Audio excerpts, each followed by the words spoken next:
លូយូនីងកើតនៅថ្ងៃទី8ខែមករាឆ្នាំ1990មានអាយុ35ឆ្នាំជាតារាសម្ដែងនិងជាតារាចម្រៀងផងដែរទ្រព្យសម្បត្តិសរុបក្នុងឆ្នាំ2025គឺ$20 លានឌីឡែនវ៉ាកើតនៅថ្ងៃទី20ខែធ្នូឆ្នាំ1998មានអាយុ26ឆ្នាំជាតារាសម្ដែងនិងជាតារាចម្រៀងផងដែរទ្រព្យសម្បត្តិសរុបក្នុងឆ្នាំ2025គឺ$20 លានរ៉ែនជីលនកើតនៅថ្ងៃទី11ខែមេសាឆ្នាំ1988មានអាយុ36ឆ្នាំជាតារាសម្ដែងនិងជាតារាចម្រៀងផងដែរទ្រព្យសម្បត្តិសរុបក្នុងឆ្នាំ2025គឺ$30 លានកុងជិនកើតនៅថ្ងៃទី29ខែវិច្ឆិកាឆ្នាំ1992មានអាយុ32ឆ្នាំជាតារាសម្ដែងទ្រព្យសម្បត្តិសរុបក្នុងឆ្នាំ2025គឺ$30 លានយ៉ាងកើតនៅថ្ងៃទី9កញ្ញាឆ្នាំ1991មានអាយុ33ឆ្នាំជាតារាសម្ដែង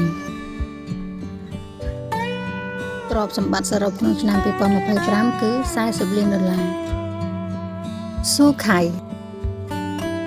កើតនៅថ្ងៃទី5ខែមីនាឆ្នាំ1995មានអាយុ30ឆ្នាំជាតារាសម្ដែងនិងតារាម៉ូដែលផងដែរទ្រព្យសម្បត្តិសរុបក្នុងឆ្នាំ2025គឺ$45 លានវ៉ាងយីប៉ូកើតនៅថ្ងៃទី5ខែសីហាឆ្នាំ1997មានអាយុ27ឆ្នាំជាតារាសម្ដែងនិងជាអ្នករាំផងដែរទ្រព្យសម្បត្តិសរុបក្នុងឆ្នាំ2025គឺ$45 លានសាវសានកើតនៅថ្ងៃទី5ខែតុលាឆ្នាំ1991មានអាយុ33ឆ្នាំ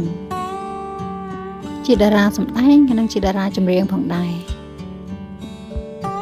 ទ្រព្យសម្បត្តិសរុបក្នុងឆ្នាំ2025គឺ$50 លានអេនឌីឡាវឬលីតាហួរកើតនៅថ្ងៃទី27ខែកញ្ញាឆ្នាំ1961មានអាយុ63ឆ្នាំទ្រព្យសម្បត្តិសរុបក្នុងឆ្នាំ2025នេះគឺ$200 លានជេគីចាន់ឬឈិនឡុងកើតនៅថ្ងៃទី7ខែមេសាឆ្នាំ1954មានអាយុ71ឆ្នាំទ្រព្យសម្បត្តិសរុបក្នុងឆ្នាំ2025គឺ$400 លានអរគុណបងប្អូនទាំងអស់គ្នាដែលបានចូលទស្សនាសូមជួយចុចជាវដើម្បីទទួលបានព័ត៌មានថ្មីៗបន្តទៀតសូមអរគុណ